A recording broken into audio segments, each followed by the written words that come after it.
everyone. I am Sakshi from the Value Creation team at MBA and Beyond, and I'll be your host for the night. With me, we have our two wonderful speakers, Shreyata and Akansha. So, Shreyata and Akansha, love to have you guys introduce yourselves. Maybe Shreyata, you can start, and then Akansha, you can add on. Sure. So my name is Shraddha Sharma. I am from India, Dehradun, a very small town. I have a very unique background. I have some experience in sales and marketing, but mostly in retail. I had my own brand as well, which is based out of Kenya. So, there's some entrepreneurship in my profile as well. Currently, I accepted an admit from Columbia Business School. Yeah, and that's all. Akansha. Yeah. Hi, everyone. I am Akanksha from Mumbai, India. And I am from the opposite end of spectrum because I come from a very corporate side of things. I am an engineer with more than 6 years of experience. And I currently work with JP Morgan Chase in their payments division. I make financial softwares for our corporate clients, and I'm thrilled to be here today. And sorry, I recently got admitted to Darden School of Business at University of Virginia. So yeah, happy to help everyone over here. Great. Thanks, guys, for the introduction. I will just take a few minutes before we start the session to show some stats that we have recently collected from people and aspirants who want to apply to top B schools. So I hope my screen is visible. Let's just take a look at it. Yes. So the first question was, what motivates you guys to, pursue an MBA in the US? Majority of the people have said that it is to advance your career path and earn more. Very honest. Next, we have the second highest ranking is for networking and exposure, which is very fair. That's how you grow in, whatever career you chose to post MBA. And yeah, you can see the other stats. The least is have to live the American dream. Okay. So yeah, you people have been very honest over here. Next, let's take a look. Then we have, when do you plan to submit your MBA applications? And guys, sorry to break it to you, there's a lot of competition for R1 now. As we can see, people are already starting to gear up for R1 and R2 as well, but the response is definitely higher for R1. The next question we have is, what is the most appealing sector of a US business school?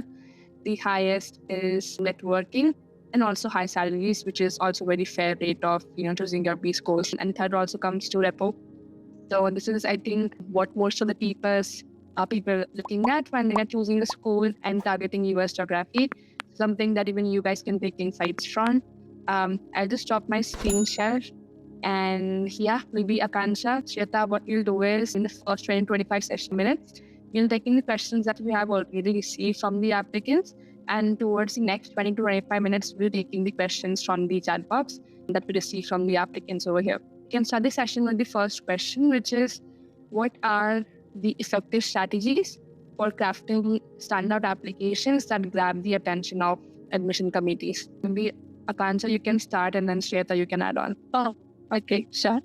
So first of all, to craft an application that stands out in the eyes of an admissions committee is to find your voice, to find your real voice, your authentic story, and you need to kind of leverage your story, and because that is going to be unique. Like my story will be different from what Shreyata's journey is. My journey will be different. My story, my experiences will be different, and that in itself is the key to craft an application that will stand out.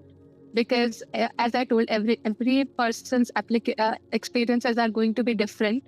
And on top of that, what I would suggest is you could quantify your impact. Like, let's say if I am trying to craft a story that I created X software and it was a success. Okay, okay, I understood that this is a success, but I'm telling that, okay, how will the other person know what was the criteria of calling it a successful application? So what I could do is I could say that I created a software X and this reduced the response time of system from, let's say, 10 seconds to 2 seconds. So now I don't need to tell whether the system is a successful application or not. It automatically creates a picture in the mind of an admissions consultant committee member that it is a successful application. Wow, this is such a strong field, like getting down to 1/5 of the response time. And sorry for my language because I will speak in a lot of technical terms. I am a software engineer, so that muscle memory, force of habit, whatever you can call that. So yeah, first of all is finding your authentic voice. Second is crafting your experience because it is going to be unique for everyone. Third is quantifying your impact, like what you did in your career. It may be big or small, but if you quantify it is going to show and not tell what you did, what you achieved, and whether it was an impressive feat or not. That it is in the facts itself. And anything that you read, Shweta? Am I audible? My video went blurry for a second. So, yeah. Yeah, so I totally agree with Akansha on these points. One thing that I can add on this is that you need to have a clear vision of short-term and long-term goals. See, outcomes, everyone else knows that you cannot predict the future, right? But you still need to have a clear plan for them to understand why you are doing this MBA, what you will achieve after MBA, and how you will also add to their prestige as an alumni. So that's why you really need to have a clear answer and clear planning to short-term and long-term goals. Similarly, with why MBA answer, it needs to be authentically you, like Akansha said, that your applications need to be crafted to your experience. Similarly, your why MBA answer also needs to be crafted to your own experience and your own growth. Everyone is going to use some generic term, but they're going to find that sentence in that answer to understand why you specifically want to do this MBA and what you're going to achieve from it. Yeah. So that's something that I can add over what Akansha said. Got it, guys. We can move on to the next question, which is, what are the specific criteria US schools look for in applicants, and how can candidates align their profiles accordingly? Maybe Shweta, you can start, and Akansha, you can add on. I mean, honestly, every school has their own forte. Depends on which school you're applying for. But some common points are definitely leadership, community experience, or, basically how you're mentoring or adding more to your job or more to your life. And I mean, there are different things that you can add from your own. There's like no limited answer to this. Leadership comes to mind, entrepreneurship experiences come to mind. But for example, I would say for UC Berkeley I was also accepted there. So for UC Berkeley I literally wrote an answer based on cooking, that my hobby is cooking and why I like to do it, but I was still selected. So there's no such authentic criteria, but they're looking to get to know you as a person and what you can bring to the table. So it can be anything from leadership to entrepreneurship to maybe teamwork to your own hobbies or how you work in a community. Akansha, you can add something. Yeah. So specifically talking about selection criteria, so there's this buzzword you must have heard a lot from admissions committee members, that we focus on holistic approach and holistic application process. So that means that your test score not the only thing that will get you into a top B school.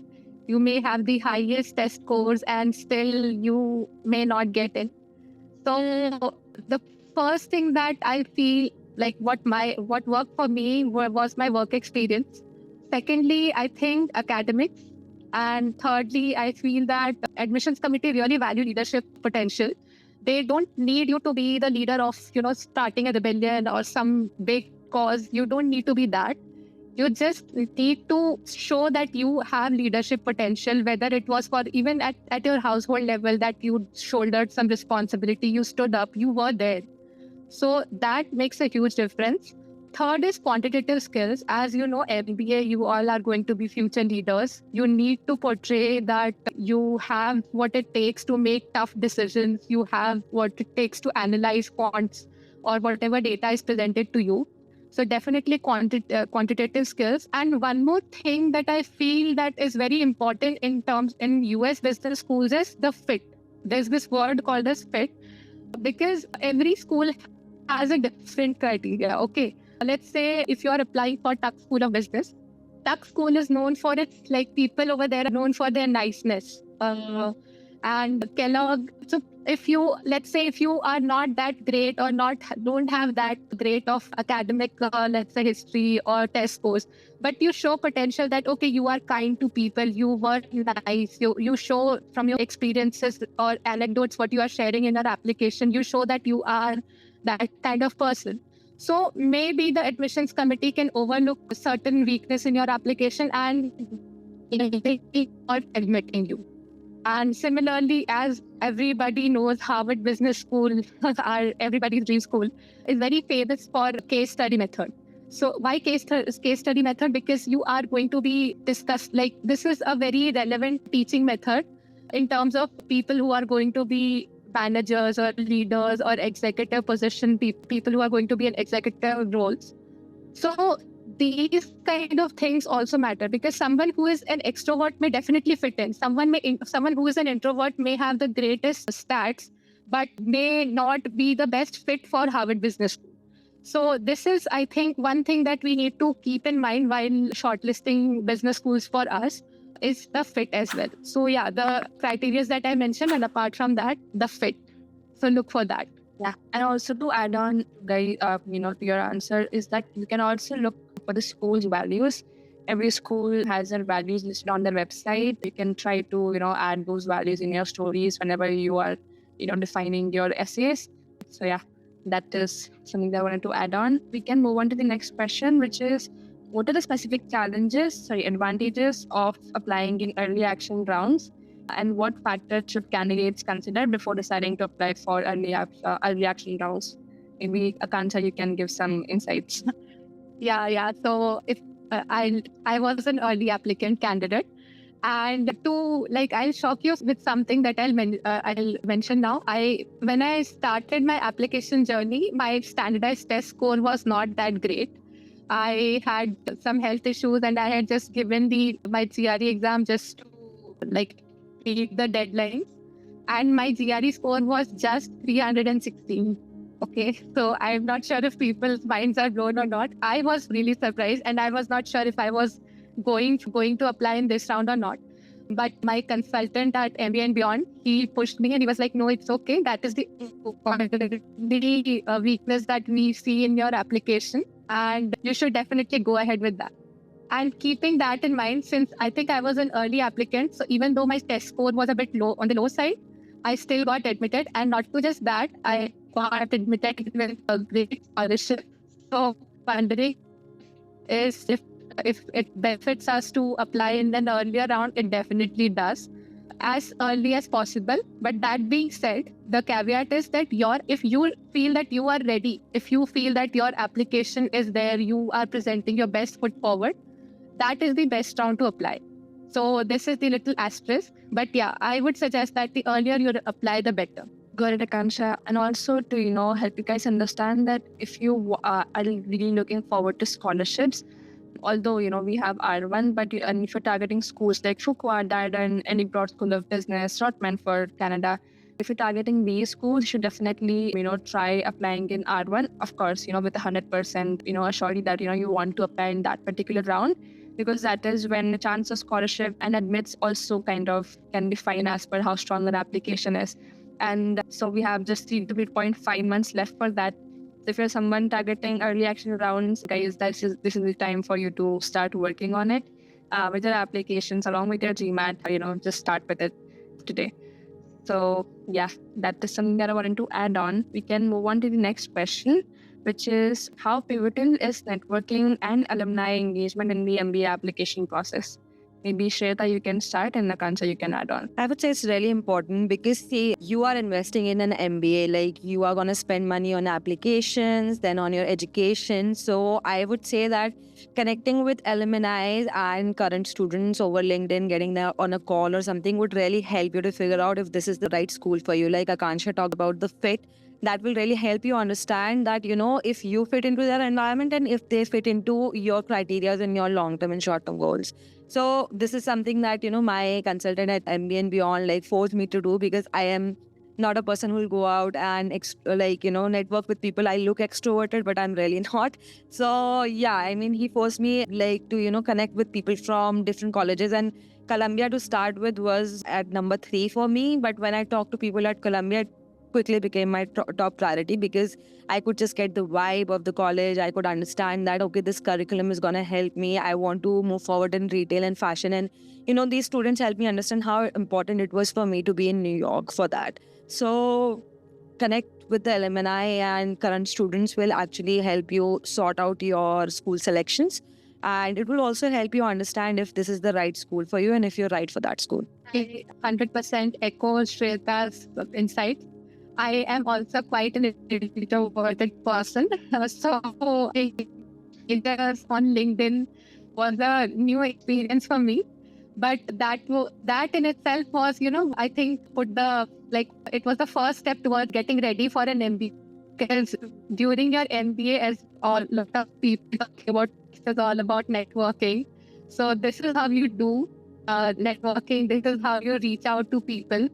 Maybe there will be case that you reach out to maybe 10 people and only 3 or 4 reach out to you, and that's totally fine as well, because everyone has a very busy life over there. So yeah, and as Shweta mentioned, connecting with alumni, connecting with current students will give you the vibe of the school, whether you can fit in or not, whether you like it or not.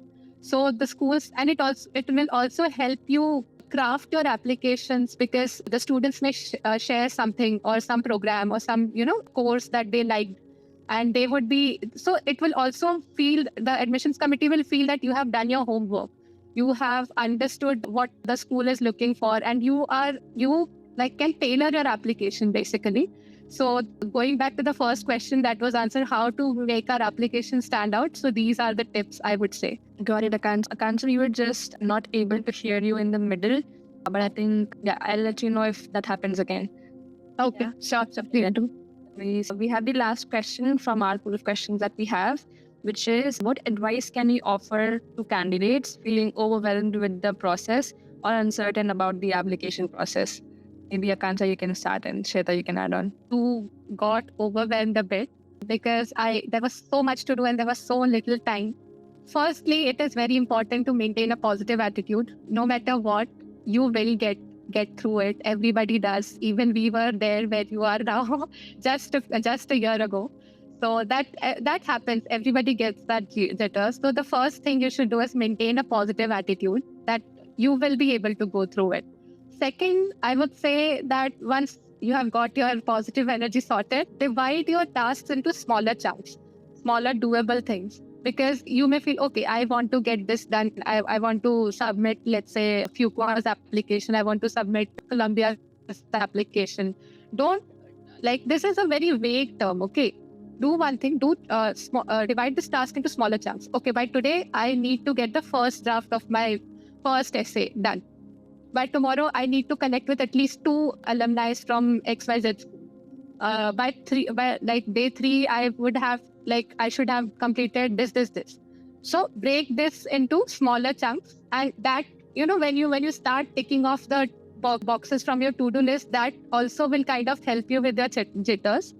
And thirdly, I would suggest get an expert counselor. That helped me in my case. So seeking guidance from a person who has been in your shoes, who knows what needs to be done, will be my advice to you. So these are the 3 things that I did.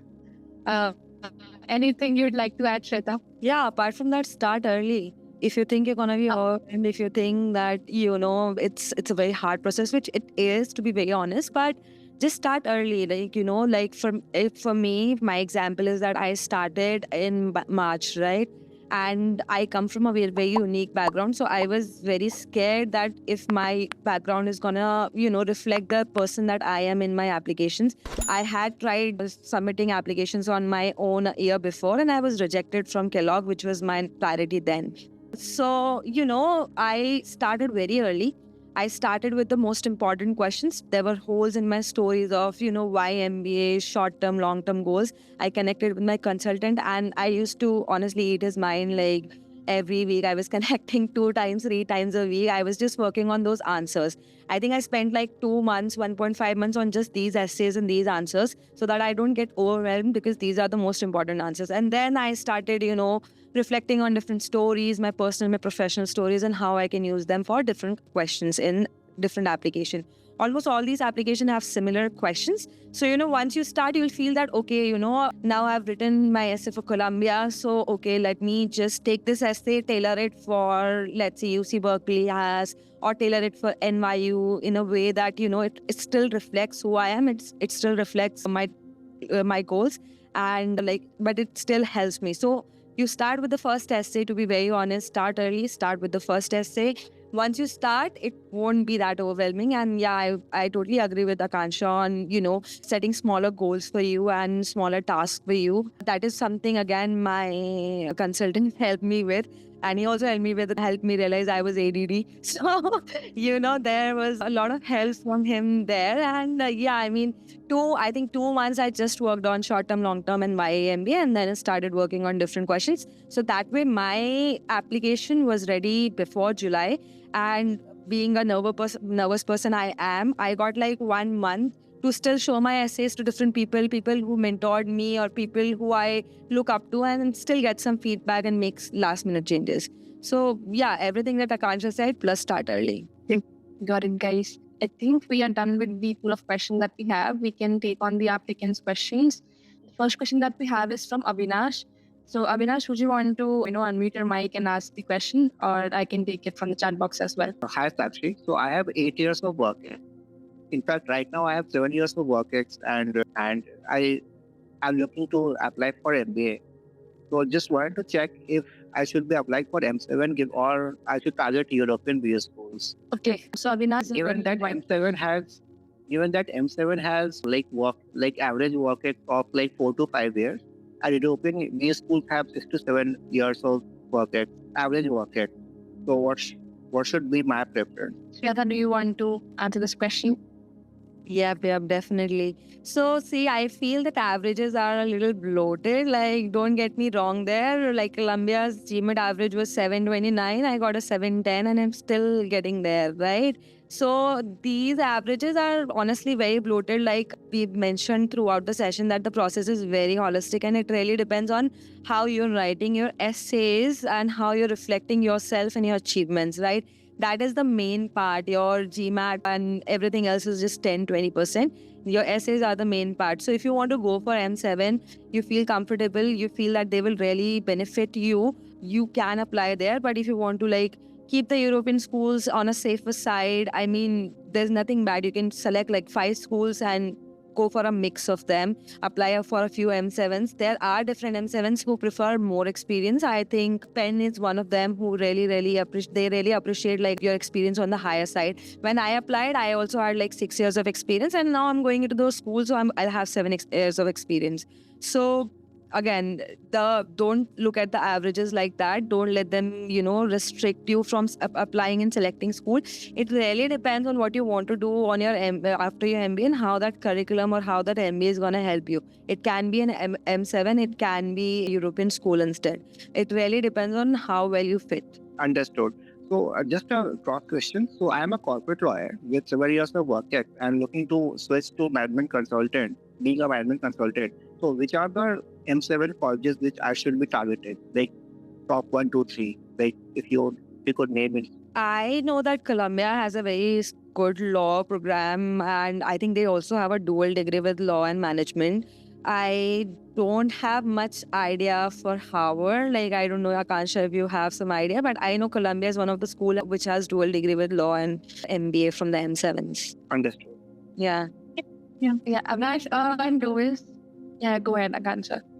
No, just to add on to what Shweta mentioned. So, Avinash, your question is very specific to your profile, but we can give you a generalized advice over here. The first thing I'd say is you should first start with mapping what you want to achieve in your career in the future.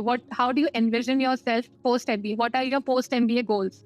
And which location do you want to stay in? Which economy, which kind? So you will have to do that research for you. So once you get that answer, I think once you start researching all these aspects, you'll be in a much better position to answer it for yourself, whether an M7 is in the works for you or whether a European B school will be a better fit for your career. So, and that being said, the thing that you asked about the years of experience, honestly, it doesn't matter. Because years of experience is just an average. As I told, even I have around 6+ years of experience, and by the time I'll be matriculating, I'll also complete 7 years. So that is just like, as Shweta mentioned, it's a bloated figure. You don't have to rely. It's just to get you an idea of how the class looks like. So it's totally up to you how you want your MBA experience to be, and what are your post-MBA goals. Sure. Yeah. That helps. Yeah, absolutely agree with you guys. We have the next question from Avni, which is also on the same lines. That is, how does one figure out which college is known for what? Like, how does one know that Tufts is known for Tuck is known for niceness. Okay. Sure. So I did a lot of this because my I was very clear on either I'll go to a T15 or like T15 or bus. That was my motto.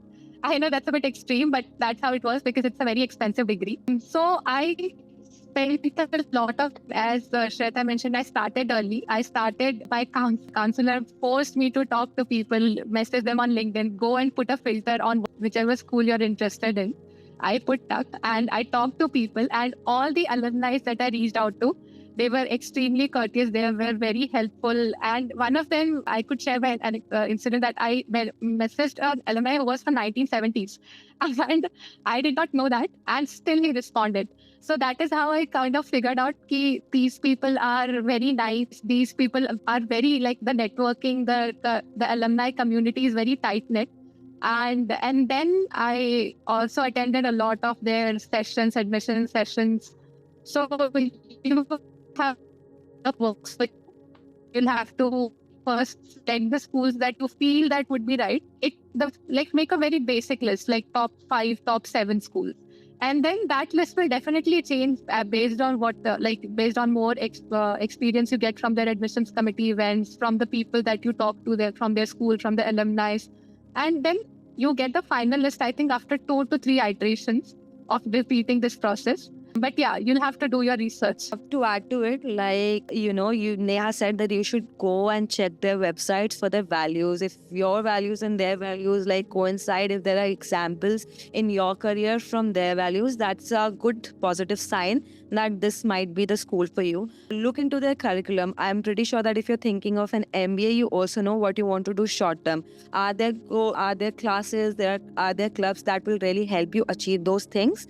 Okay, for my example, I want to go into retail and fashion. So Columbia's Retail and Fashion Club is one of the biggest in the US schools. So that is what attracted me the most. Then, like Akansha said, connect with the alumni, connect with the current students, attend their virtual events. If you attend one virtual event, you'll have so much more information than you can get from the whole internet, right? And then there are different, obviously your consultant will also help you figure out the schools. Like once I did my initial research, I went to my consultant with 10, 15 schools. And then he was like, I've heard this about this. Why don't you connect with, I want to do brand management. So he was like, why don't you connect with these few people who are brand managers in companies that you're targeting. So you'll kind of understand more about if this school is a good fit for you. Again, it's about you in the application. Like when they say holistic, they really mean holistic. It's not like there's something that they're saying just for the sake of it.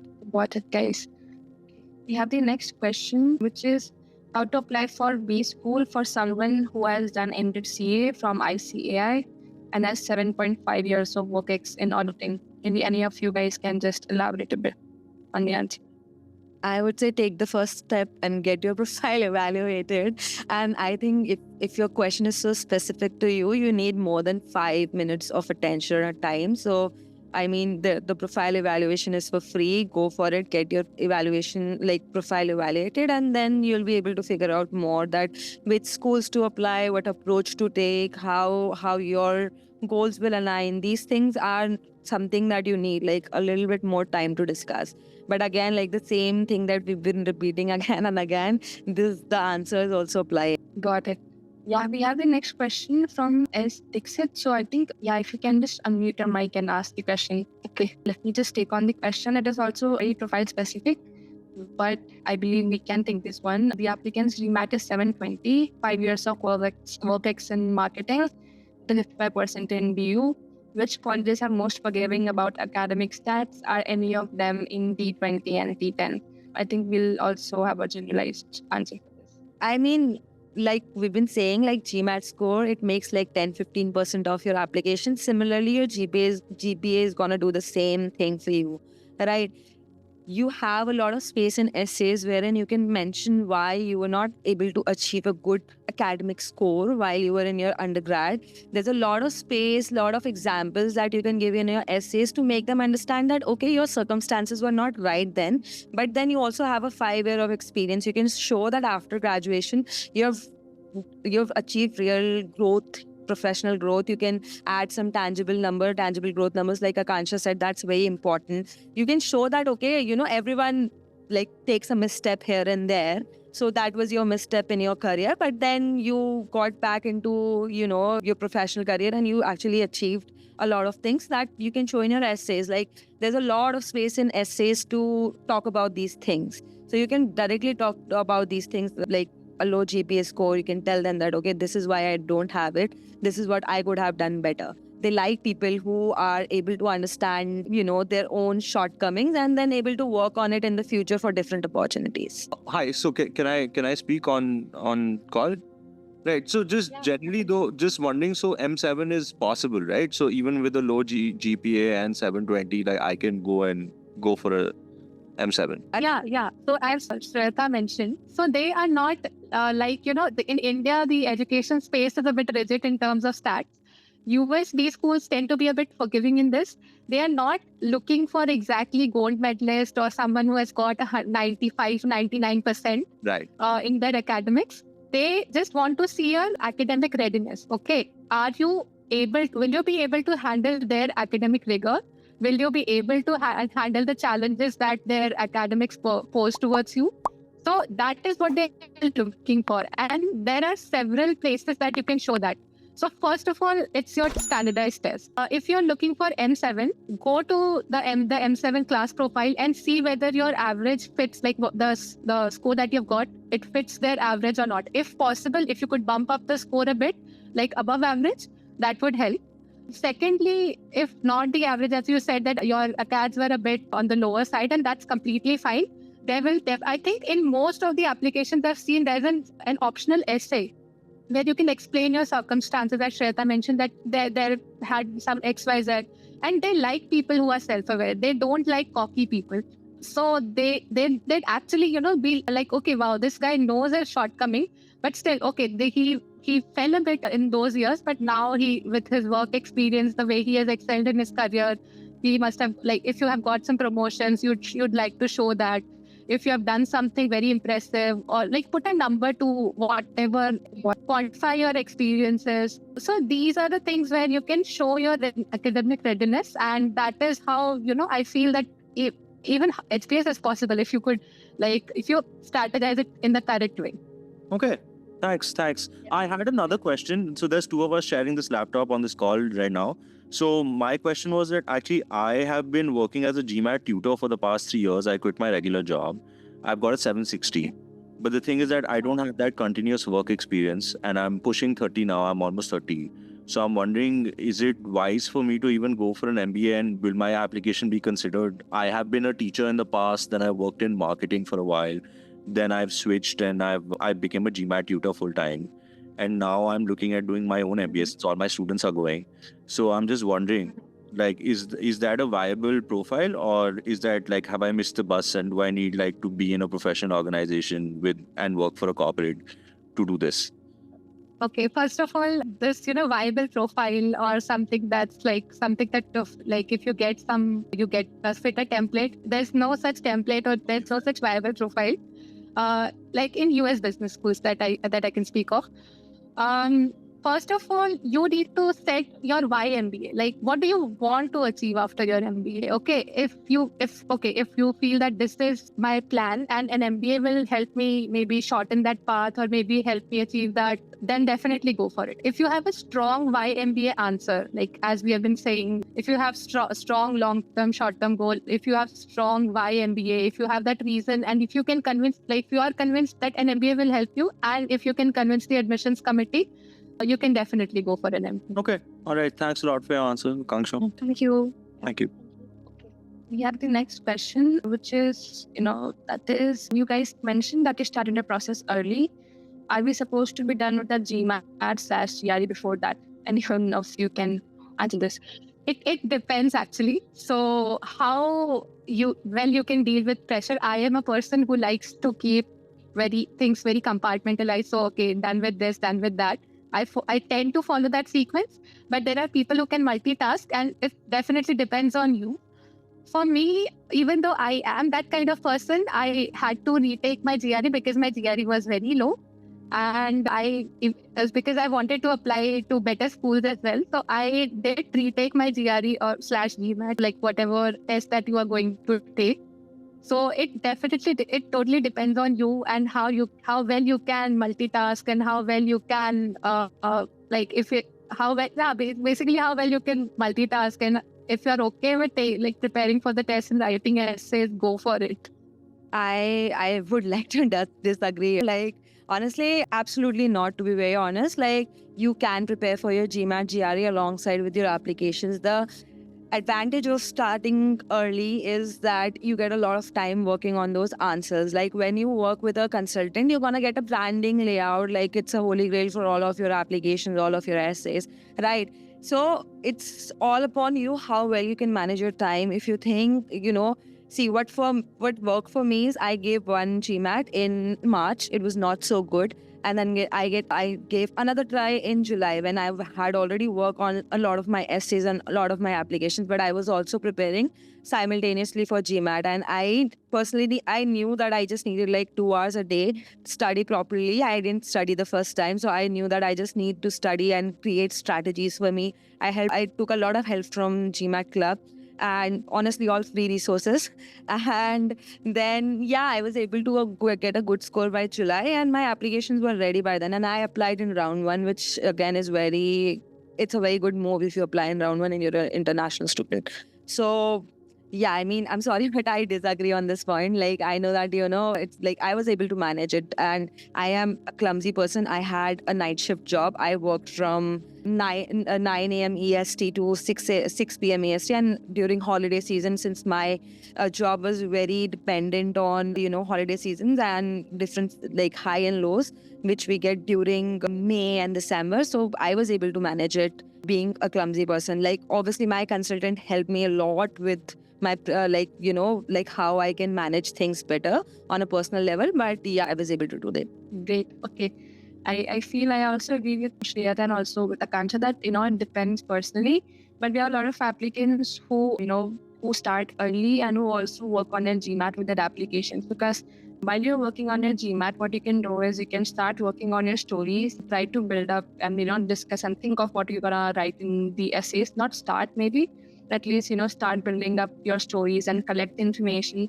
And once you give your GMAT, you can start working on the essays or even during that time. So you have a lot of time in your hands, and we know applicants make changes in the very last day.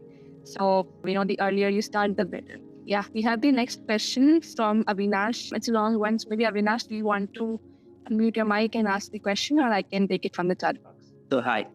So my particular question is to Akash. So as an Indian male software engineer coming from tech background with very minimalistic managing skills, so how our profile can be stand out in the application process? Because I also I have only 3 years of experience, and last year I applied for Darden School of Business. Even I got interviewed for the early round. So I terribly failed at this fall 2024. I just want to check how the Indian male can, someone who doesn't have a management skills, how can he stand out in this process? Sure. So first of all, what I as a technical person, what we tend to do is we think that we tend to use a lot of technical jargons, and we need to understand that the admissions committee person is someone who is from a very generalist background. They may or may not be aware of what we are trying to explain to them. So what I did was, first of all, my counselor helped me with this, was convert whatever technical things that I've done into a very layman terminology, explain it in a way that someone from any other field can also understand that. And secondly, I would suggest is go throughout your career, there may be, okay, you may not have led a project with 3 years of experience, but definitely there must have been some, instances where you would have mentored someone who is fresh, who has joined fresh from in your team, who is college fresher. You must have presented some demo to someone. So these are also the kind of experiences that we tend to overlook, but these are also something that, people, this is basically the soft skills that technical person, they do it, but they don't think that it's important. So, going, I would say that introspect your career and think of these experiences, these stories somewhere, you might have helped a colleague who was not that comfortable with some, let's say, a skill, and you might have helped them. or you might have like collaborated with them, done pair programming. I'm sorry, I'm using some technical terms, but you might have done pair programming. Okay, what is that? That's collaboration, right? But we don't think it that way. That's where, a counselor, someone who is coming from outside, will give you a perspective. And that is how I pivoted my very technical story into an essay which kind of resonated with the admissions committee. So that is how you craft your essay. That is how you craft your application. And yeah, that is how I did it. And I know there's very stigmatized, like people think that, oh my God, Indian male software engineer is a very, like it's very tough to get in. I don't personally feel that. If you are able to portray that you are a fit for them, they don't have any biases towards any particular field. They don't want to fill their classes with, let's say, finance professionals or an engineer. They don't have anything against this. They just want you to, they just want to see whether you are ready for their classroom experience, or whether they like the kind of MBA experience that they are offering. Are you ready for that or not? If you can convey that with your story, then I think, yeah, you will definitely get in. And I would also suggest you to get like profile evaluation from MBA and BD. It's as Shweta mentioned. So because that is where my first step, because I was also very nervous.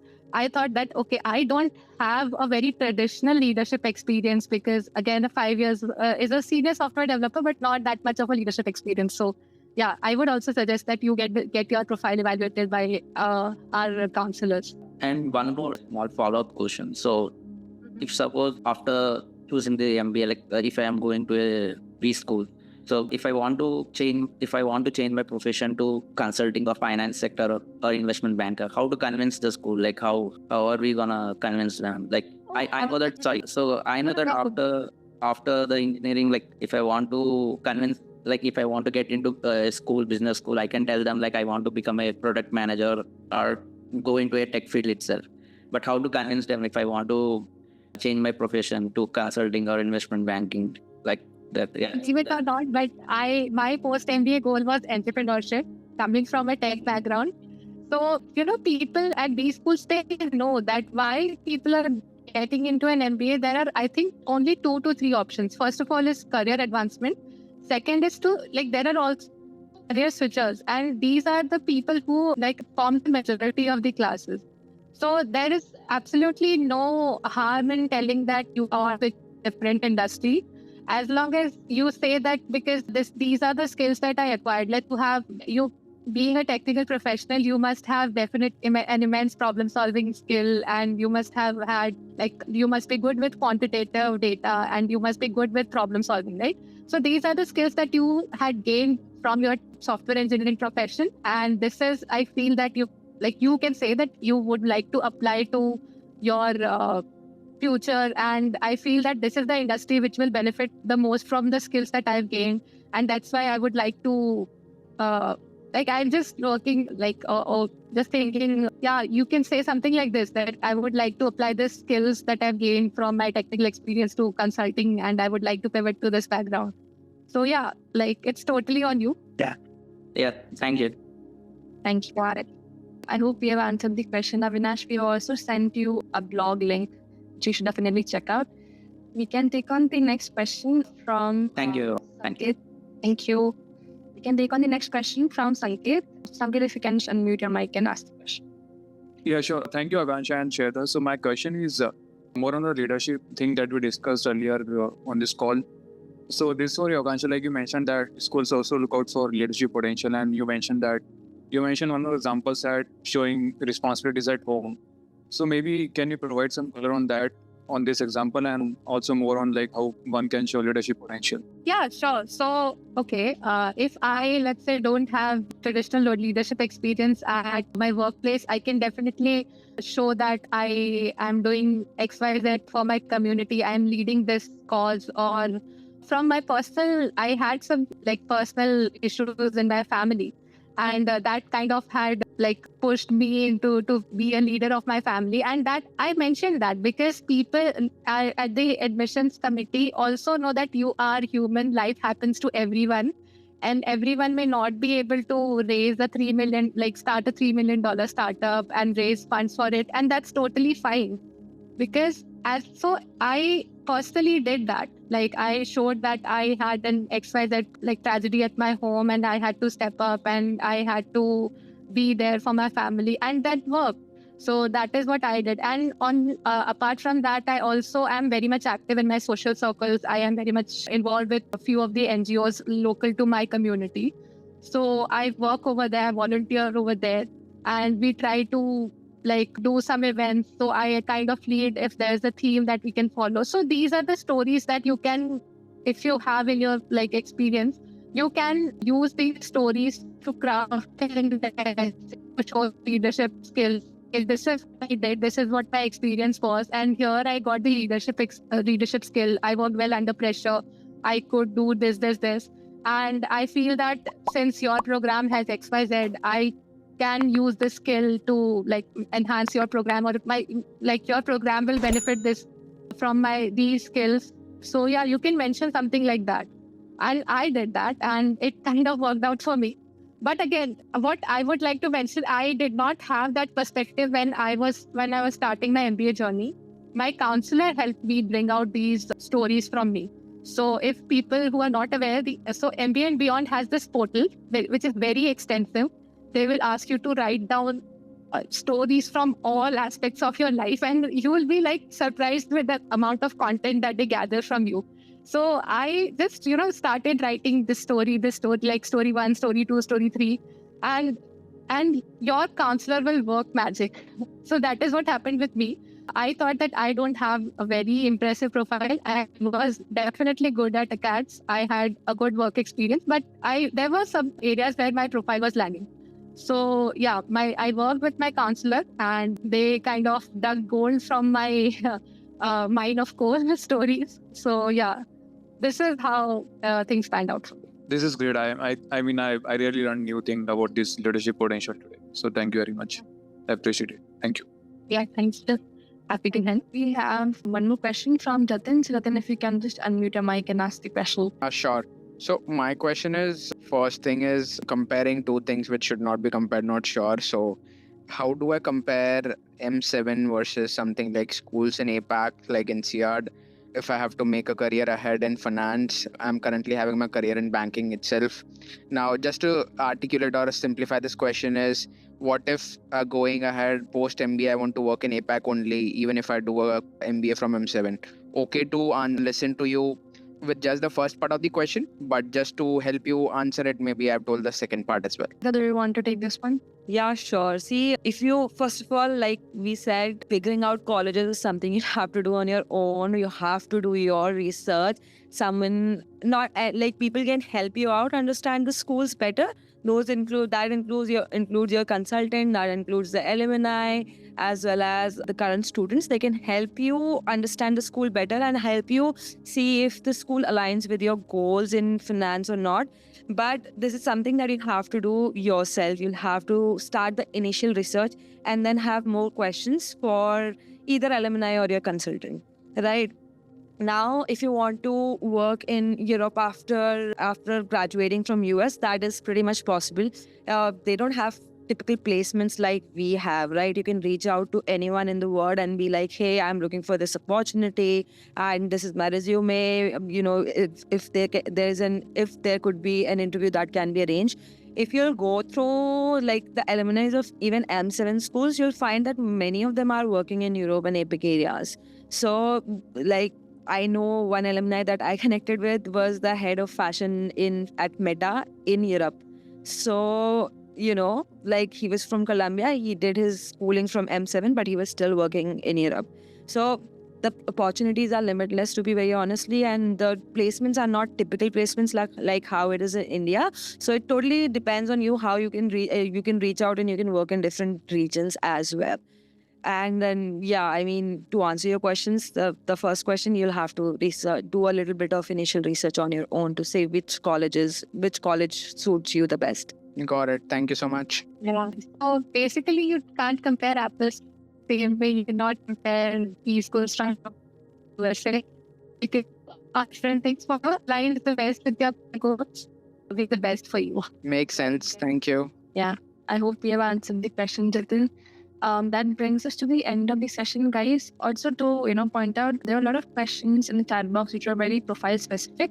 So for those people, I would really request that after this call, you will receive an email from me, and that will have a profile evaluation link. So just book that call is totally free, and get insights on your specific profile. There are experts to guide you, who are also people from top business schools. So yeah, please do get on a call. And thank you so much, Shweta and Akansha, for joining in the call. It was lovely to have you.